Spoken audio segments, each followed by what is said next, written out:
this should be a pretty informative coding exercise. If you already went through it and you were able to build the implementation, great job. This is definitely goes in the non-trivial list. And the reason for that is because we are going to take a much more extensive look at how we can utilize blocks in Ruby.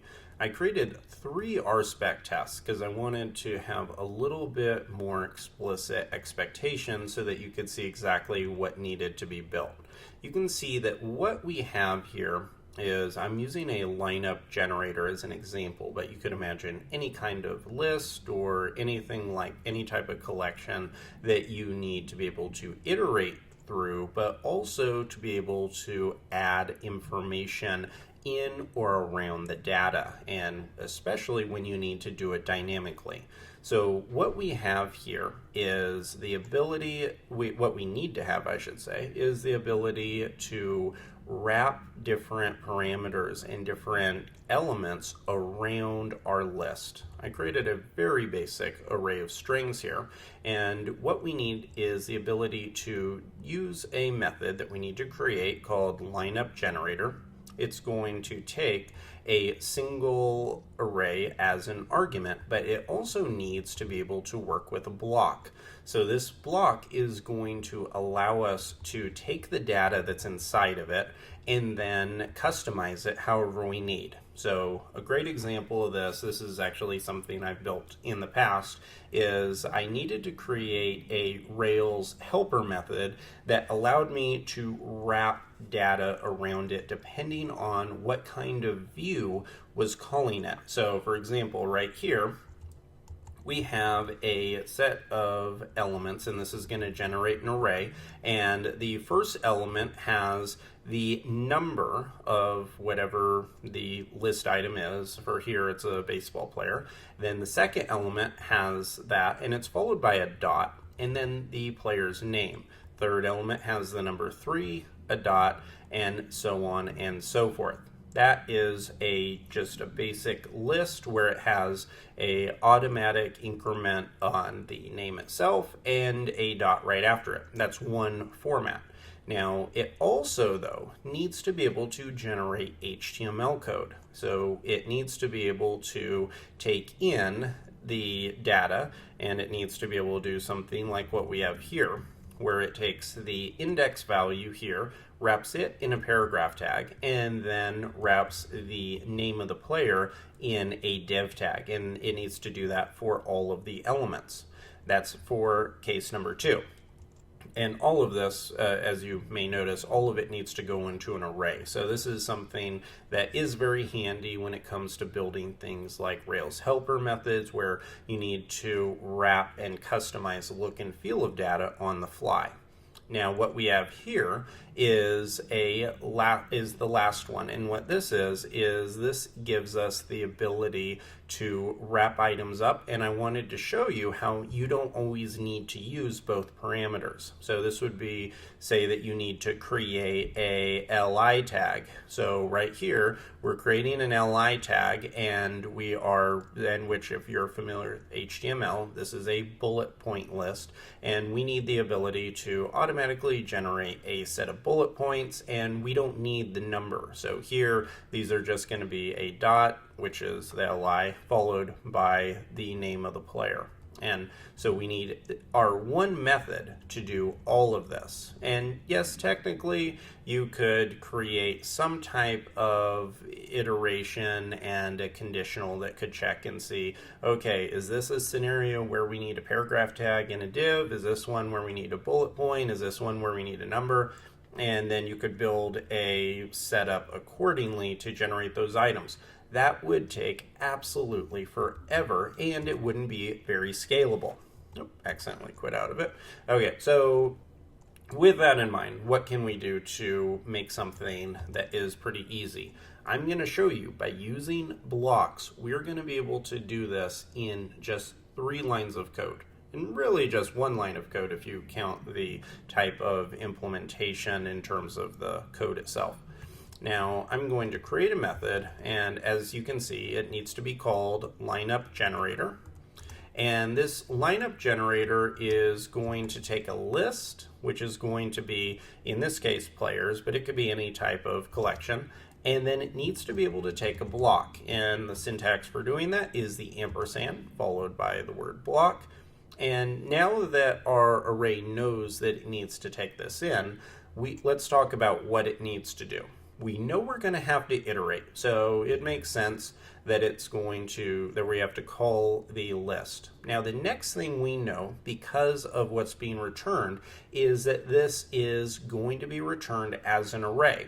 Now technically we could do something like create an array here where we instantiate it, and then inside of each block we could go array and shovel operate whatever we're wanting to place inside of there. That's one way of doing it, but that isn't really the best way to do it from a Ruby perspective, because if you know, the map method returns an array. So we can bypass that entire process by just saying list.map.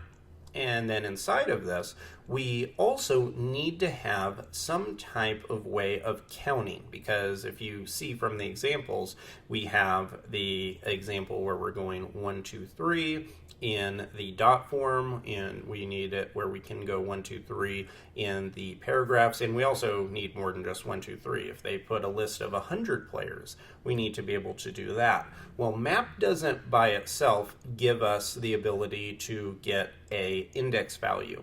And I don't really think that the best way of doing this would be to create a counter variable and then count up. You could do that, but I definitely would not recommend it, especially when we have a very cool method here called withIndex.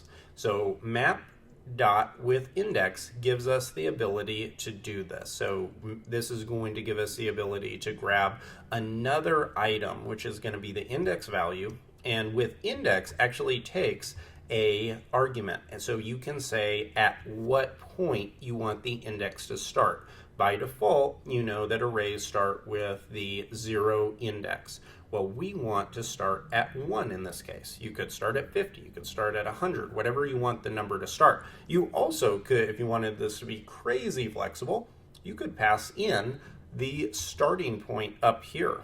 So you could add another argument called starting point, pass this in right here, and then you could have it start at whatever point you want. I don't need it to be that specific, so I'm just going to say do player. You could say item, it doesn't matter. This is just our block variable. And then the second argument there is index. So now with this in place, this is where yield comes in. So I am going to call yield, and what this is going to do is it is going to take two arguments. It's going to take the index and the player. And believe it or not, that is the entire implementation. That is going to take care of all three scenarios and many more. So essentially what this is doing is it is going to iterate over the players, so that's where the map comes in. It's going to grab the index starting at 1. It's going to pass that to player and to index with each iteration, and then it's simply going to pass that to the block. So what is going on right here is inside of each of these, we're calling lineup generator. We're passing in the players array. From here, we're just going to grab the player and the index, in this sense it actually goes backwards because of what you can see. I'm passing index first followed by player. The order here of the arguments you pass to yield are very important, and in my test I could have named these better. I could have called this like I and called this P or something like that, but just know that X is mapped to index, Y is mapped to the player.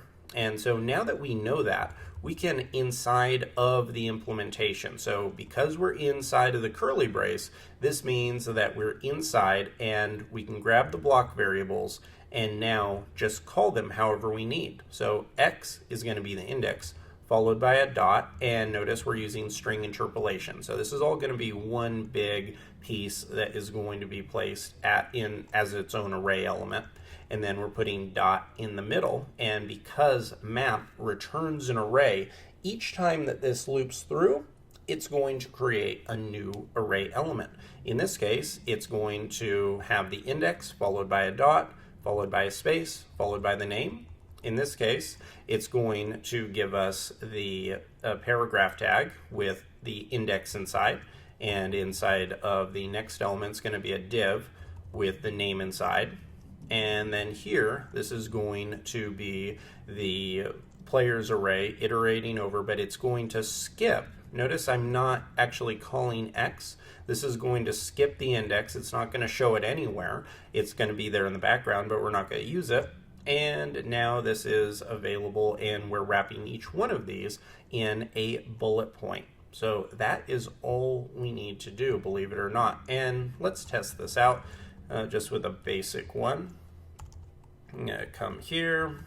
Let's paste this in, and I only want one copy of this. And let's indent it, and let's also grab some players to work with.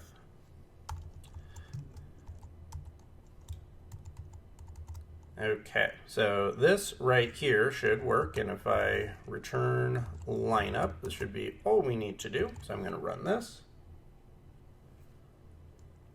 And look at this right here. We have an array returned with Altuve, Correa, and Bregman all wrapped inside of li tags. I cannot tell you how helpful this process is when it comes to building Rails view helper methods, because you're going to need to be able to wrap data up inside of these type of parameters all day long. Yeah, you may have all kinds of different scenarios, but that's going to be something that you will find very useful as you improve as a Rails developer. And we still haven't technically ran the test, so let's make sure that I wasn't lying with that. Let's run rspec January 25, run that. 3 examples, 0 failures. So great job if you went through that. You should now have a little bit better idea on how you can use blocks in Ruby.